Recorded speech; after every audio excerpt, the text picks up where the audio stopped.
This is slightly cross-threaded. I'm Matt, and that is a 2013 Mazda 3.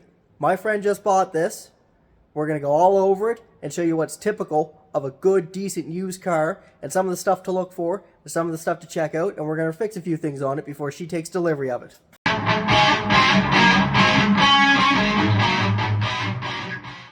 So I just picked this up for her last night. I'm not going to say what she paid for it, but it was pretty fair.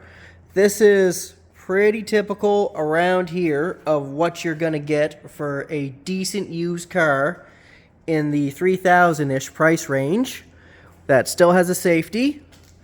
It's 2-liter, 6-speed automatic, fully loaded. It's got the sunroof. It's got a little bit of damage there. It's got a clunk in the rear.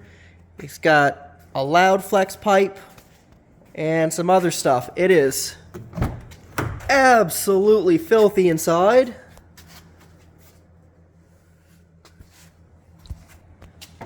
But it is a very, very good little car for the money. It has your standard little problems like needs the headlights buffed and just other little stuff to go over. So today that's what we're going to do. Mostly be focusing on the rear brakes and some other little stuff. Trying to find that clunk in the rear is going to be the biggest problem.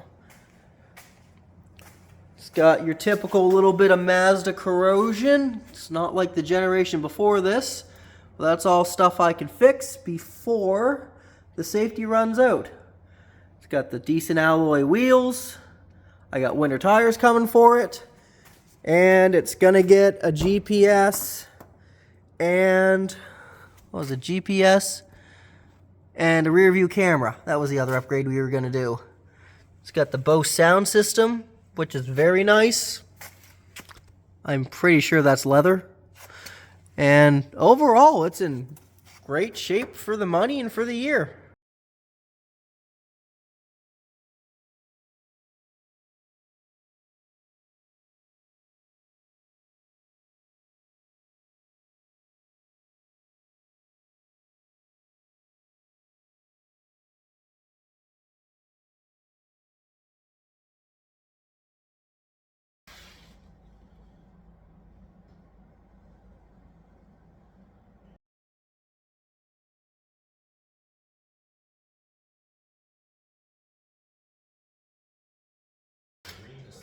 I would suggest putting a fresh battery in your drill before you start doing this.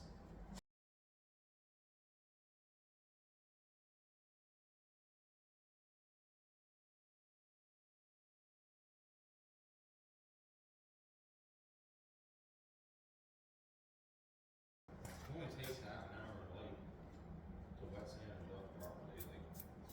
That's why you never sell that fucking kit.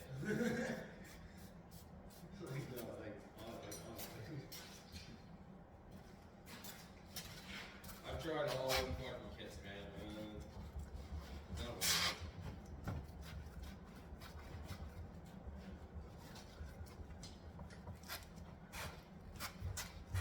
It did a serviceable job.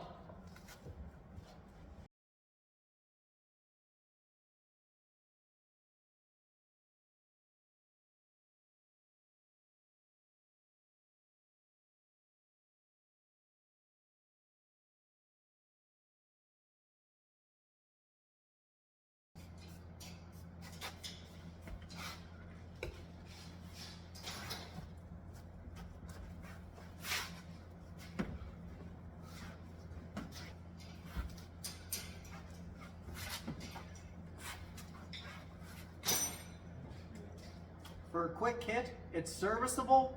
It did a mediocre job. It's good enough for this. If you really want good results, you wet sand and you clear them.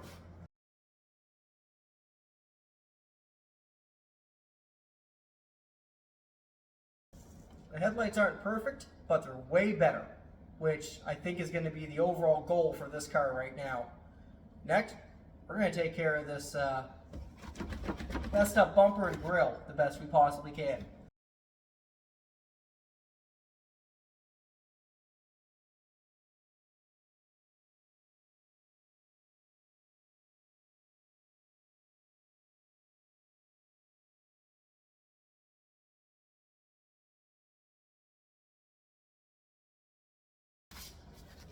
I don't care how many times I do this, I'm always going to hate taking the bolts out under the car.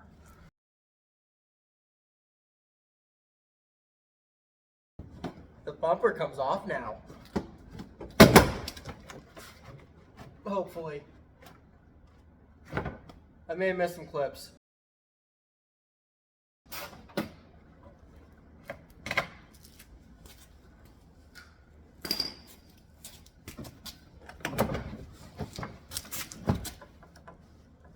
It's all one wiring harness, which goes into that harness. So that's what we're working with the bumper. I would definitely say some type of animal strike. Everything's a little messed up. That might be curb. But that's either rock or animal, or judging by the grill, could have been a raccoon, a rabbit, cat, small child. Not sure, not going to ask questions. We're going to heat this up, pop it out. Yes, the proper way would be new bumper, new grill assembly, or pop this out and fix it with some bumper fill. But we're not doing that. We're just getting it looking a little bit better. So let's get going to that.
Oh, I should put that bottle closer. And just cool off.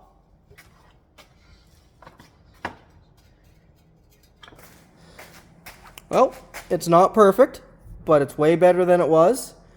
Now we're going to do the easy way to take care of that crack without V'ing it out and bonding it all back and plastic repair and all that, or plastic welding.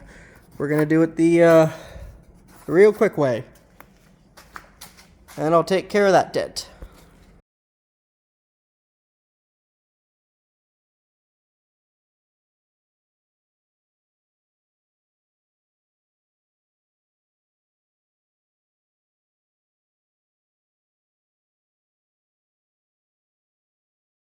Well, bumper's as fixed as it's going to get. It's considerably more solid than it was.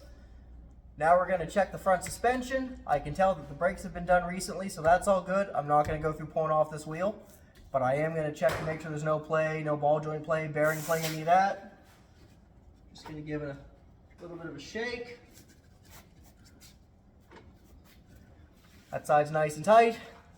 I'll jack up the other side, check that. Then I'll get around to changing the oil, which apparently you have to pull the entire lower skid plate out of these because I don't see a spot for your hand. Fun! So I was wrong. There is an access hole. The problem is you can barely get anything in it, and the oil drain plug's an Allen head that you have to take the filter off first to drain the plug, or to pull the drain plug. Do you know why the Japanese did this? It's because we bombed them. That's why.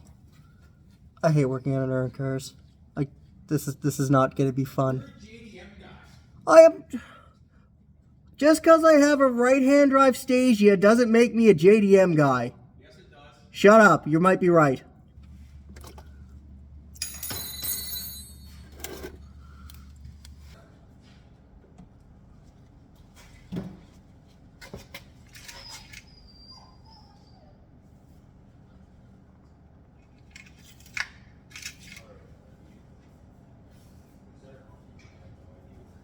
Alright, there's enough trickling down from the head. That should be fine. I might top it off.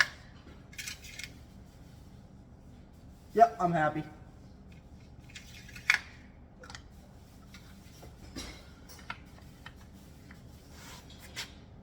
Oil is changed. Well, oil's all changed. I've got it up in the air still. I might as well slide under and see what's up with the flex pipe. See what I can do to fix that. I don't know how well you can see this, but it's had a flex pipe put in and they did an okay job. Sorry for the video, I'm under the car.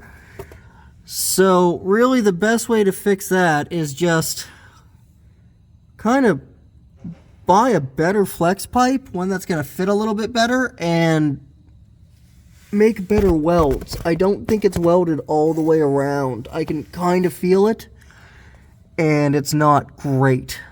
So we're going to leave this for now and order what we need to fix it, and I will deal with it after the fact.